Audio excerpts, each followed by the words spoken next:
तो जनगणना के इतिहास में अगर हम बात करें तो इसका जो प्राचीन इतिहास है, तो जनगणना का जो प्राचीनतम इतिहास मिलता है वो हमें मिलता है रोमन साम्राज्य से। रोमन साम्राज्य में एक सर्वे हुआ था जिस सर्वे का नाम इन्होंने दिया था कैडस्ट्रल सर्वे।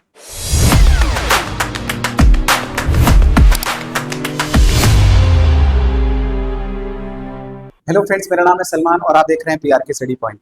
फ्रेंड्स, आज की अपनी वीडियो में हम जो टॉपिक डिस्कस करने जा रहे हैं वो आगे आने वाली परीक्षाओं की दृष्टि से बहुत ही ज्यादा इंपॉर्टेंट होने वाला है और हमारा टॉपिक है उत्तराखंड की जनगणना 2011। फ्रेंड्स, उत्तराखंड की जनगणना के आंकड़े डिस्कस करने से पहले हम जो जनगणना है उसका थोड़ा सा इतिहास डिस्कस कर लेते हैं। तो जनगणना के इतिहास में अगर हम बात करें तो इसका जो प्राचीन इतिहास है, तो जनगणना का जो प्राचीनतम इतिहास मिलता है वो हमें मिलता है रोमन साम्राज्य से। रोमन साम्राज्य में एक सर्वे हुआ था जिस सर्वे का नाम इन्होंने दिया था कैडस्ट्रल सर्वे। कैडस्ट्रल सर्वे फ्रेंड्स, ये सर्वे वैसे तो आधारित था भूमि के सर्वेक्षण पर, परंतु रोमन एम्पायर ने वहां पर कोशिश की गई कि भूमि के सर्वेक्षण के साथ साथ वो लोग क्या करें, लोगों की जनसंख्या को भी उनके आंकड़ों को भी एकत्रित करें। यदि हम बात करें कि मध्यकाल में कहां पर जनसंख्या के साक्ष्य या जनगणना के साक्ष्य देखने को मिलते हैं, तो ये मुगल काल में देखने को मिलते हैं। एक मुगल बादशाह था अकबर। अकबर के समय जो उसका नवरत्नों में से एक था अबुल फजल, तो अबुल फजल आईने अकबरी में लिखता है, आईने अकबरी में उसने लगभग 1595 और 96 में आईने अकबरी में यह वर्णन किया है कि अकबर ने प्रयास किया था कि वो जनगणना से संबंधित आंकड़ों को एकत्रित कर सके। और यदि हम इसके आधुनिक इतिहास की बात करें तो आधुनिक इतिहास में सबसे पहले आता है कि दुनिया में सबसे पहली जनगणना, यानी आधुनिक स्तर पर दुनिया में सबसे पहली जनगणना स्वीडन में होती है। यूरोप का एक देश है स्वीडन, और स्वीडन में ये जो जनगणना है ये होती है 1749 में। तो अगर आपके पास प्रश्न आता है विश्व की सबसे पहली जनगणना किस देश में हुई, तो उसका उत्तर होगा स्वीडन, और किस वर्ष हुई, 1749 यानी 1749 में। अगर हम बात करें विश्व की सबसे पहली नियमित जनगणना, अगर दुनिया में सबसे पहले नियमित जनगणना की बात करें, नियमित जनगणना के आंकड़े, तो वो आए हैं यूएसए से, और यूएसए ने ये जनगणना करवाई थी 1790 में। अगर जनगणना के वैश्विक इतिहास की बात करें तो सर्वप्रथम 1749 में स्वीडन में, और अगर हम नियमित या दशकीय जनगणना की बात करें तो सबसे पहले अमेरिका में 1790 में ये आंकड़े एकत्रित किए गए थे। और यदि हम भारत की बात करें, भारत से पहले हम बात करते हैं इंग्लैंड की, तो इंग्लैंड में जनगणना संबंधी आंकड़ों को 1800 और 1801 ईस्वी के दौरान एकत्रित किया गया था। यानी इंग्लैंड में सबसे पहली जनगणना 1800 से 1801 के मध्य हुई थी। यही हम भारतीय इतिहास की बात करें तो पहले हम भारत के शहरों के इतिहास की बात करेंगे। तो फ्रेंड्स, भारत के सबसे पहले 1824 में और 1828 में, 1824 में इलाहाबाद, यानी जिसे वर्तमान में प्रयागराज कहते हैं, और 1828 में बनारस, जिसको वाराणसी भी कहा जाता है। तो जेम्स प्रिंसेप नामक अधिकारी थे, जेम्स प्रिंसेप। फ्रेंड्स, ये वही जेम्स प्रिंसेप है जिनको श्रेय जाता है अशोक कालीन जो शिलालेख है उसकी जो लिपि है उसको पढ़ने का श्रेय जाता है जेम्स प्रिंसेप को। तो वर्ष 1824 और 1828 में जेम्स प्रिंसेप के द्वारा प्रयास किया गया इलाहाबाद और बनारस, क्रमशः इलाहाबाद और बनारस की जनगणना करने का। लेकिन ये जो जनगणना है ये अपूर्ण थी, यानी ये इस जनगणना को पूरी नहीं करवा पाया था। अगर आपके पास प्रश्न आता है कि वो भारतीय शहर, पहला ऐसा भारतीय शहर जिसकी जनगणना को पूर्ण करवाया था अंग्रेजों ने, तो अगर इस तरह का प्रश्न आता है तो ये आता है 1830 में ढाका, और ये जो जनगणना कराने का श्रेय जाता है वो जाता है हेनरी वॉल्टर को। फ्रेंड्स, ढाका उस समय भारत का हिस्सा था, वर्तमान में बांग्लादेश का है। लेकिन किस भारतीय शहर की सबसे पहले जो जनगणना हुई वो पूर्ण हुई, वो था ढाका 1830, और इस जनगणना का श्रेय जाता है हेनरी वॉल्टर को। जबकि 1824 में इलाहाबाद, 1828 में बनारस की जनगणना शुरू तो हुई थी परंतु उस आंकड़ों को प्रस्तुत नहीं किया जा सका, यानी ये जो जनगणना थी वो पूर्ण नहीं हो पाई थी। तो अब शहरों के इतिहास के बाद हम बात करते हैं कौन ऐसा व्यक्ति था अंग्रेजों में जिसने पूरे भारत की जनगणना की शुरुआत की थी। तो भारत की जो सबसे पहली जनगणना थी वो 1872 में लॉर्ड मेयो के समय, लॉर्ड मेयो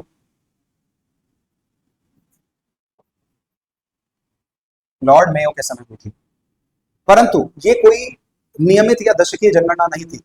यानी लॉर्ड मेयो ने केवल प्रयास किया कि वर्तमान समय में कितने लोग यहाँ निवास करते हैं उन उससे संबंधित आंकड़ा एकत्रित किया जाए। लेकिन इसने ये कोई प्लान नहीं किया था कि आगे आने वाले 10 या 20 वर्षों में पुनः एक बार जनगणना के आंकड़े प्रस्तुत किए जाएंगे। तो अगर भारत में सबसे पहले ये प्रश्न आता है कि भारत में जनगणना की शुरुआत कब और किसके द्वारा की गई, तो 1872 में लॉर्ड मेयो ने पहली बार भारत में जनगणना की शुरुआत की। लेकिन अगर प्रश्न आए कि भारत की पहली नियमित और दशकीय जनगणना, नियमित और दशकीय जनगणना, नियमित और दशकीय का मतलब है कि जो सरकार है वो हर एक एक पर्टिकुलर अवधि के पश्चात फिर से जनगणना के आंकड़ों को एकत्रित करेगी और प्रस्तुत करेगी। तो दशकीय मतलब 10 वर्षों के अंतराल पर। तो ये जो भारत की पहली नियमित और दशकीय जनगणना हुई वो हुई 1881 में, और वो हुई लॉर्ड रिपन के समय। लॉर्ड रिपन ने 1881 में भारत की पहली नियमित और दशकीय जनगणना करवाई थी। फ्रेंड्स, इस समय जो लॉर्ड रिपन के उस समय जो जनगणना आयुक्त थे वो थे WC प्लाउडन। यानी ये हमारे जनगणना आयुक्त थे उस समय। और यदि हम बात करें कि स्वतंत्र भारत की, यानी जब भारत आजाद हो चुका है, तो स्वतंत्र भारत की पहली जनगणना 1951 में हुई होगी। और 1951 में इस जनगणना को कराने का श्रेय, यानी हमारे जो जनगणना आयुक्त थे वो थे R.A. गोपालस्वामी।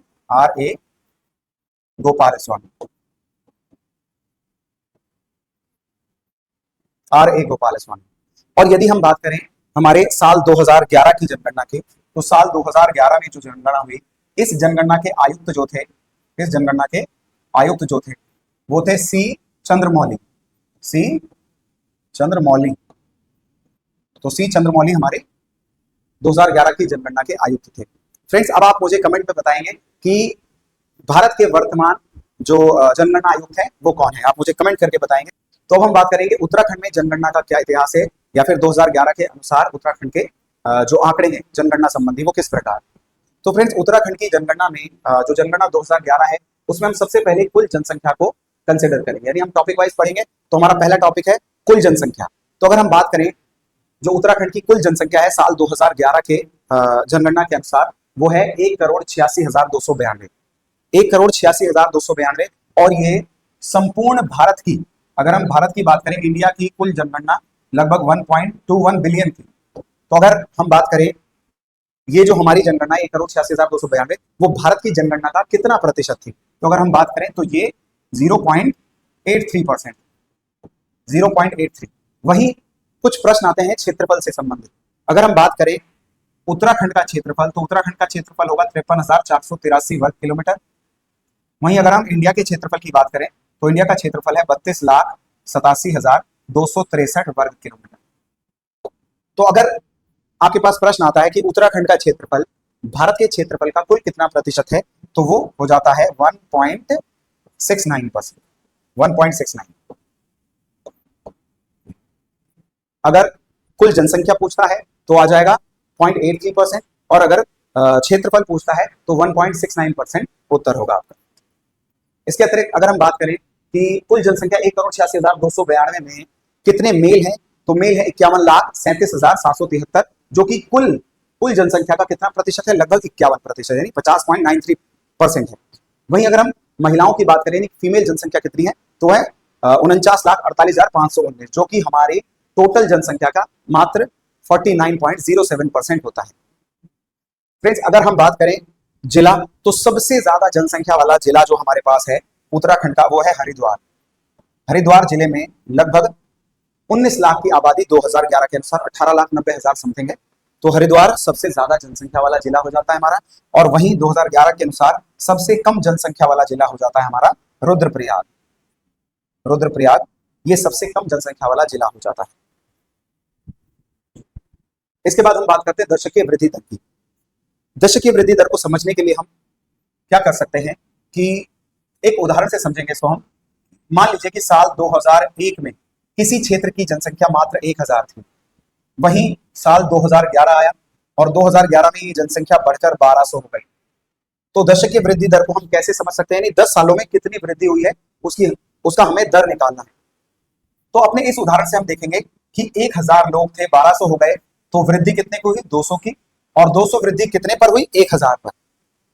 तो यहां हम 200 बटे 1000 करके और इंटू 100 यानी प्रतिशत निकालने के लिए उसका इंटू 100 कर देंगे। तो हम यहां से देखेंगे तो ये जो वृद्धि दर है ये 20% है।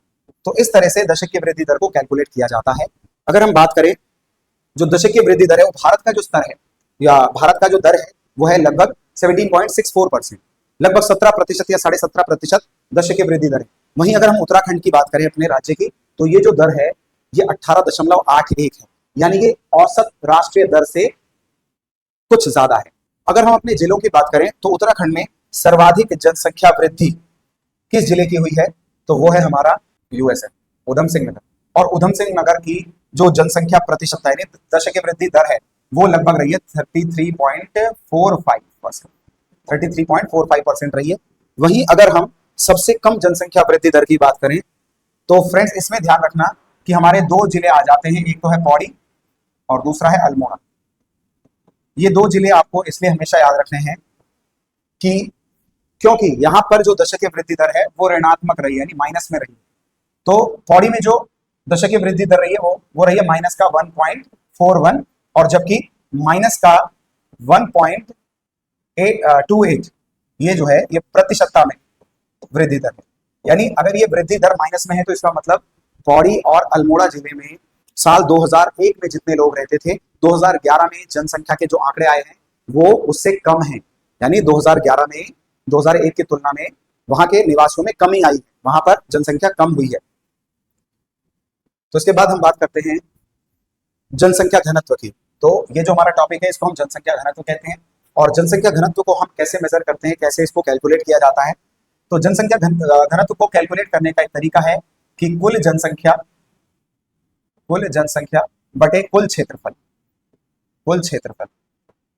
इसको एक उदाहरण से समझते हैं कि अगर हमारे नगर ऋषिकेश की कुल जनसंख्या 1 लाख है, लगभग 1 लाख, और हमारे नगर का जो क्षेत्रफल है उस क्षेत्रफल को हम लगभग कह देते हैं कि ये 25 स्क्वायर किलोमीटर 25 किलोमीटर के दायरे में फैला हुआ है। तो अगर हम इसको काटेंगे 25 यानी ये 4000, लगभग 4000 व्यक्ति प्रति वर्ग किलोमीटर। यानी ऋषिकेश में 1 स्क्वायर किलोमीटर, एक जैसे हमने कहा ये 1 वर्ग किलोमीटर का क्षेत्रफल है, यानी ये भुजा भी एक है, ये भी एक, ये भी एक, ये भी एक। तो इस क्षेत्रफल में कुल कितने लोग निवास करते हैं? लगभग 4000। तो ये हमारी औसत जनसंख्या घनत्व आ गई। इस तरह से हम जनसंख्या घनत्व को कैलकुलेट करते हैं कि कुल जनसंख्या बटे कुल क्षेत्रफल। तो अगर हम भारत का जनसंख्या घनत्व कहें यानी भारत में औसतन प्रत्येक वर्ग किलोमीटर के क्षेत्रफल में कितने लोग निवास करते हैं तो वो हो जाता है 382। वहीं अगर हम उत्तराखंड का ये आंकड़ा लें तो ये है 189। फ्रेंड्स एक प्रश्न पूछा गया था यूके ट्रिपल एससी की तरफ से कि साल 2001 में ये जो जनघनत्व का आंकड़ा था वो उत्तराखंड में कितना था? तो ये था 159। तो अगर आपके पास प्रश्न आता है कि 2001 में कितना है 159 और 2011 के अनुसार 189, और अगर प्रश्न आता है कितने की वृद्धि हुई है तो वो +30 हुआ, यानी 30 से बढ़कर 189 हो गया है। इसके बाद अगर हम बात करें अपने जनपद तो सर्वाधिक जनसंख्या घनत्व वाला जो जनपद है वो है आपका हरिद्वार। सबसे ज्यादा जनसंख्या घनत्व हरिद्वार में है और सबसे कम जनसंख्या घनत्व है उत्तरकाशी में, उत्तरकाशी। फ्रेंड्स हरिद्वार का जो जनसंख्या घनत्व है वो लगभग 801 व्यक्ति प्रति वर्ग किलोमीटर है और वहीं उत्तरकाशी का जो जनसंख्या घनत्व है वो 41 व्यक्ति प्रति वर्ग किलोमीटर निवास करते हैं। तो हम बात करते हैं फिर साक्षरता की। साक्षरता किसे कहा जाता है? साक्षरता को मेजर करने के लिए कोई मिनिमम क्वालिफिकेशन नहीं है, ना ही ऐसा कोई प्रावधान किया गया है कि आप 10वीं पास या 12वीं पास या 8वीं पास होने जरूरी है। फ्रेंड्स कोई भी व्यक्ति जो हस्ताक्षर करना जानता है उसी व्यक्ति को साक्षर समझा जाता है। कोई भी व्यक्ति जो भी हस्ताक्षर कर ले वही साक्षर है। अगर हम बात करें भारत में जो साक्षरता दर है यानी राष्ट्रीय औसत है यह है 74, लगभग मुझे लगता है ये लगभग 73 पॉइंट समथिंग है, तो आप चेक कर लीजिएगा इसको, 73% है, ठीक है। इसके बाद यदि हम बात करें तो उत्तराखंड में जो हमारी साक्षरता दर है साल 2011 के अनुसार वो है 78.82%, 78.82%। वहीं अगर हम पुरुष साक्षरता दर की बात करें ये लगभग 87.4 है और महिलाओं की साक्षरता है मात्र 70%। फ्रेंड्स अगर हम भारत की बात करें तो भारत में औसत लगभग 73 और अगर पुरुष की बात करें ये लगभग 82% और अगर महिलाओं की बात करें तो ये लगभग 65% ये राष्ट्रीय औसत है। वहीं उत्तराखंड का औसत है लगभग 87 और पुरुषों का और महिलाओं का लगभग 70% है। फ्रेंड्स, यदि हम बात करें अपने जिलों की, तो जिलों में जो सर्वाधिक साक्षरता है, सबसे पहले हम साक्षरता की बात करते हैं। सर्वाधिक साक्षर जिला हमारा है देहरादून, और सबसे कम साक्षर जिला है वो है उधम सिंह नगर। तो देहरादून हमारा सर्वाधिक साक्षर जिला है और उधम सिंह नगर हमारा सबसे कम साक्षर जिला होगा। अगर हम बात करें कि सर्वाधिक महिला साक्षरता, तो सर्वाधिक महिला साक्षरता अगेन आ जाता है आपका देहरादून, और सबसे कम महिला साक्षरता आ जाता है, तो ये आपके पास है उत्तरकाशी। उत्तरकाशी जिला सबसे कम महिला साक्षरता रखता है, जबकि देहरादून सबसे ज्यादा महिला साक्षरता वाला जिला है। अब हम बात करते हैं सर्वाधिक पुरुष साक्षरता और सबसे कम पुरुष साक्षरता की। तो सबसे ज्यादा पुरुष साक्षरता आपका है जो जिला है वो है रुद्रप्रयाग, और सबसे कम साक्षरता वाला जिला है वो है आपका हरिद्वार। यानी हरिद्वार में जो औसत साक्षरता है पुरुषों की वो सबसे कम है, और जो रुद्रप्रयाग है वहां पर पुरुषों की औसत साक्षरता सबसे अधिक है। फ्रेंड्स, अब हम बात करते हैं हमारी ग्रामीण और नगरीय जनसंख्या के बारे में, तो जिसमें सबसे पहले ग्रामीण जनसंख्या। अगर ग्रामीण जनसंख्या की बात करें तो उत्तराखंड में ये जो जनसंख्या का औसत है साल 2011 के अनुसार, लगभग 70% लोग ग्रामीण क्षेत्रों में निवास करते हैं। और ये ग्रामीण क्षेत्र वो हैं जहां पर लोग ग्राम पंचायतों के लिए वोट करते हैं। यानी ग्राम पंचायत जहां जिस भी क्षेत्र में ग्राम पंचायत का गठन हुआ है उसको ग्रामीण क्षेत्र कहा जाता है। तो ये जो उत्तराखंड का औसत है लगभग 70% है, 69.77% है, जो कि ग्रामीण जनसंख्या है हमारी। यदि हम इसमें भी जिले की बात करें तो सर्वाधिक ग्रामीण जनसंख्या, सबसे ज्यादा ग्रामीण जनसंख्या जो है वो हरिद्वार में निवास करती है, और सबसे कम ग्रामीण जो जनसंख्या है वो चंपावत में निवास करती है। सर्वाधिक ग्रामीण जनसंख्या हरिद्वार में और सबसे कम ग्रामीण जनसंख्या चंपावत में है। वहीं अगर हम ग्रामीण जनसंख्या प्रतिशतता की बात करें, यानी प्रतिशतता में कौन सा जिला सर्वाधिक और सबसे कम है, तो ग्रामीण जनसंख्या प्रतिशतता में सबसे ऊपर है बागेश्वर, और यदि देखा जाए सबसे कम ग्रामीण जनसंख्या लेकिन प्रतिशतता, तो यहां देखा जाए तो ये है देहरादून। देहरादून जिले में सबसे कम ग्रामीण जनसंख्या प्रतिशतता में है। तो ये जनसंख्या और ये जनसंख्या प्रतिशतता वाले सबसे ज्यादा और सबसे कम जिले हैं। सबसे ज्यादा ग्रामीण जनसंख्या हरिद्वार में, सबसे कम ग्रामीण जनसंख्या है चंपावत में। वहीं अगर प्रतिशतता की बात करें, सबसे ज्यादा ग्रामीण जनसंख्या प्रतिशतता है बागेश्वर, और सबसे कम ग्रामीण जनसंख्या प्रतिशतता है देहरादून। फ्रेंड्स, इसके बाद हम बात करते हैं नगरीय जनसंख्या की, यानी ऐसे लोग जो नगर निकाय प्रणाली में या नगर निकायों में निवास करते हैं। तो अगर देखा जाए लगभग 70% तो ग्रामीण क्षेत्रों में निवास करने वाली जनसंख्या हमारी, तो उत्तराखंड में 30.23% जो लोग हैं वो नगरीय निकायों में निवास करते हैं, यानी नगरों में निवास करते हैं। अगर डिस्ट्रिक्ट की बात करी जाए तो सबसे ज्यादा जो डिस्ट्रिक्ट है नगरों में, यानी सबसे ज्यादा नगरीकृत जिला है, सबसे ज्यादा नगरीकृत जिला है आपका देहरादून। यानी इस जिले में सबसे ज्यादा जो जनसंख्या है वो नगरों में निवास करती है, यानी सर्वाधिक नगरीकृत जनसंख्या हमारा देहरादून रखता है। इसके अतिरिक्त अगर हम बात करें सबसे कम नगरीय जनसंख्या, तो वो हो जाता है हमारा बागेश्वर। और यदि हम सर्वाधिक नगरीय प्रतिशतता जनगणना लें और सबसे कम नगरीय प्रतिशतता जनसंख्या लें, तो ये सेम रिपीट हो जाएगा, यानी सर्वाधिक प्रतिशतता में भी देहरादून है और सबसे कम प्रतिशतता में भी बागेश्वर है।